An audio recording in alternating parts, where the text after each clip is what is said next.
Olá, famílias, boa tarde. Hoje nós vamos fazer arte e vamos trabalhar o amarelo com as crianças, tá bom? Então, eu quero que vocês peguem esse papel que eu mandei lá, né, na pastinha.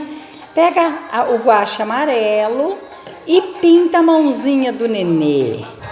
A Sofia vai amar, né, Sofia? Olha, todas as crianças gostam, tá? Eles adoram essa meleca, tá? Passa o guache na mãozinha do bebê aí, ó. E vamos fazer a fogueira.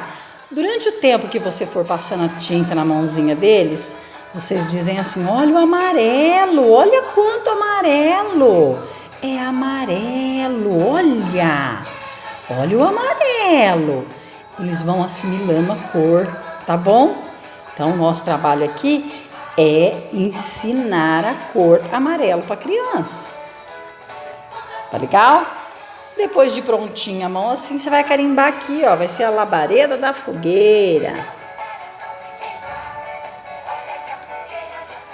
A tia Rosa é um pouquinho grande demais esse fogo, né? Mas dos bebês vai ficar muito lindo. Tá bom? Aí vocês tiram uma foto aí da fogueira. Dá um jeito aí, manda pra mim no grupo, que eu vou ficar muito feliz.